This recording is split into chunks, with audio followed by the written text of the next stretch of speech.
Guys, market में आज की डेट में बहुत सारे आईपीओस हैं और रोज एक नई कंपनी अपने आप को स्टॉक एक्सचेंज पर लिस्ट कर रही है और ऑलरेडी हजारों कंपनी स्टॉक एक्सचेंज पर लिस्ट है। ऐसे में सबसे पहला क्वेश्चन दिमाग में ये आता है कि किस कंपनी में इन्वेस्ट करें और किस कंपनी में नहीं। देखिए, इन्वेस्टमेंट किस कंपनी में करनी है वो समझने से पहले समझिए इन्वेस्टमेंट क्या होता है।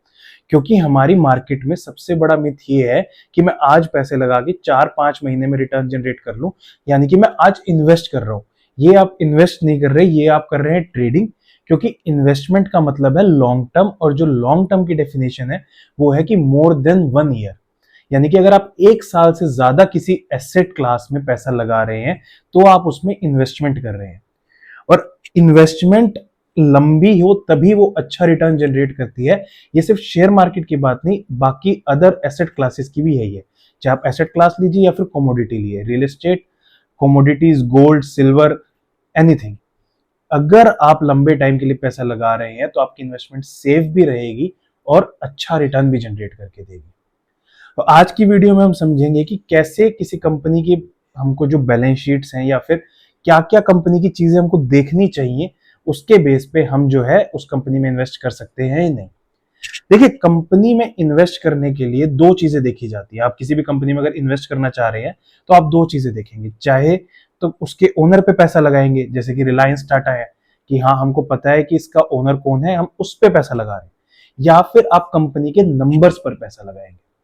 और आज की वीडियो में हम समझेंगे कंपनी के नंबर समझे कैसे जाते हैं।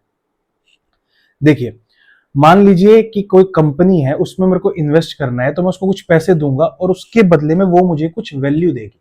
और जो ये नंबर्स हैं वो हमको हेल्प करते हैं डिटरमाइन करने में कि उस प्राइस और वैल्यू के बीच में डिफरेंस क्या है। अब इस प्राइस और वैल्यू के डिफरेंस को हम एक एग्जांपल के साथ समझते हैं। मान लीजिए कोई रेडी वाला है, उससे मैं बर्गर लेता हूं 50 रुपए का। तो मान लीजिए बर्गर है, उसको मैंने 50 रुपए का लिया और मैं मैकडी से सेम बर्गर ले रहा हूं 300 रुपए का। अब ऐसा क्या फर्क है? दे तो दोनों बर्गर ही रहे हैं, कि क्यों मैं रेडी वाले को 50 रुपए दे रहा हूं और जो बड़ी कंपनी है जैसे कि मैकडी या बर्गर किंग, उनको 250-300 रुपए तक। क्योंकि जो वो वैल्यू ऑफर कर रहे हैं प्रोडक्ट के रूप में, वो एक बेटर वैल्यू है। तो ऐसे ही हम कंपनी को किसी को पैसे देते हैं कि हम उसकी वैल्यू यानी कि शेयर ले रहे हैं। अब जिस कंपनी की वैल्यू ज्यादा होगी उसको हम ज्यादा प्राइस देंगे, जिसकी कम होगी उसको कम प्राइस देंगे। ऐसे ही प्राइस और वैल्यू डिटरमाइन की जाती है। अब वीडियो को ज्यादा लंबा ना करते हुए हम समझते हैं इन नंबर्स को। देखिए, शेयर मार्केट में जो सबसे पहली चीज है हमको समझने की, कि जो शेयर का प्राइस है वो उसका आज नहीं, आने वाला कल देख के डिसाइड होता है। और सबसे पहली चीज जो आपको इसमें देखनी होती है वो होती है इसकी पी रेशो, या फिर मैं कहूं price to earning ratio.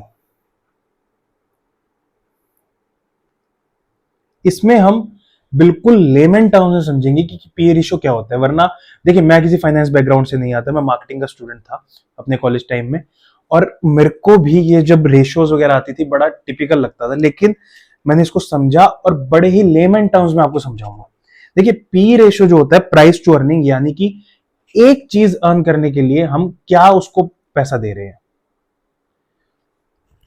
Lenskart से बात करते हैं। हमने पी रेशियो सुनी है, 10 है, 20 है, 25 है, 30 है। आज की डेट में जो सबसे ज्यादा हॉट टॉपिक चल रहा है मार्केट में पी रेशियो के नाम पे, वो लेंसकार्ट है। उसने अपनी 235 टाइम्स की पी मांगी थी। देखिए, लेंसकार्ट की जो अर्निंग थी वो लगभग 298 करोड़ के आसपास की थी फाइनेंशियल ईयर 25 में, और उसने अपनी वैल्यूएशन रखी थी 70,000 करोड़, यानी कि अपनी अर्निंग का 235 टाइम्स। यानी कि मैं 1 रुपया कमाने के लिए लेंसकार्ट को 235 रुपए दे रहा हूं। आप पी रेशो को इस तरीके से समझे कि मैं 1 रुपया कमाने के लिए कितना रुपए दे रहा हूं। यानी कि मैं 1 रुपया कमाने के लिए 235 टाइम दे रहा हूं। किसी कंपनी की मान लीजिए 10 टाइम्स है पी वैल्यू, तो मैं 1 रुपया कमाने के लिए उस कंपनी को 10 टाइम पैसे दे रहा हूं या 10 रुपए दे रहा हूं। इस चीज को पी कहते हैं। तो पी जितना कम होगा, प्राइस टू अर्निंग रेशियो जितना कम होगा, उतना ही बेनिफिट है इन्वेस्टर के लिए। दूसरी जो चीज आती है वो आती है प्राइस टू बुक वैल्यू। मान लीजिए किसी कंपनी का जो शेयर में मार्केट में प्राइस चल रहा है वो 100 रुपए चल रहा है, लेकिन उसकी बुक वैल्यू में उसका प्राइस 10 रुपए है। तो उसका पीबी रेशो क्या हुआ?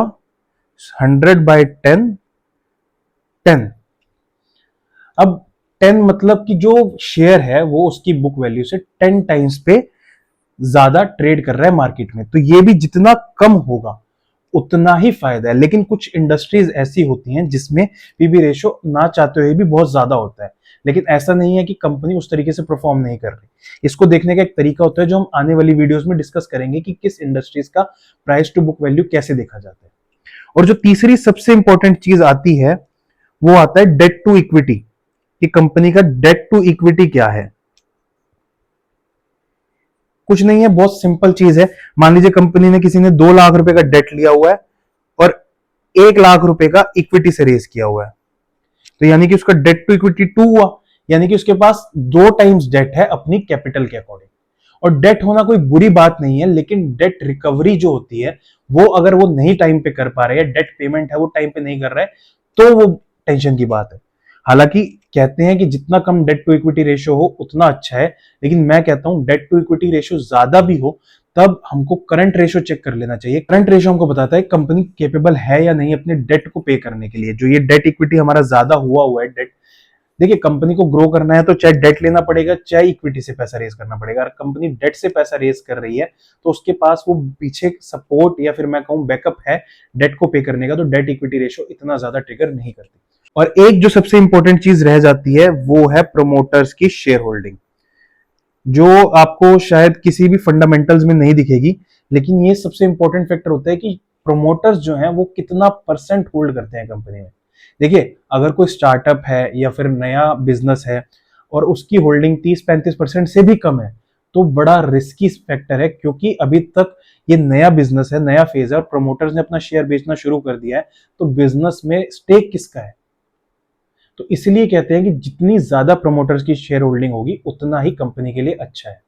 तो आप आगे कोई भी अगर कंपनी में इन्वेस्ट करें या कोई शेयर बाय करने जाएं तो सबसे पहले ये चीजें देखिए, ये आपको एक ब्रॉडर पिक्चर देगा समझने के लिए कि शेयर का प्राइस ज्यादा तो नहीं है, या जो प्राइस में दे रहा हूं उतनी वैल्यू मेरे को मिल भी रही है नहीं। बाकी और भी इसके अलावा फंडामेंटल्स होते हैं जो कि देखे जाते हैं शेयर परचेज करने से पहले, जो कि हम अगली वीडियोस में देखेंगे। ये वीडियो थी एक ब्रॉडर कंसेप्ट या फिर एक ब्रॉडर आइडिया देने के लिए कि क्या हमको देखना चाहिए इन्वेस्ट करने से पहले। बाकी आपको किस कंपनी के बारे में ये डिटेल्स जाननी है कमेंट सेक्शन में जरूर बताइए। थैंक यू, जय हिंद।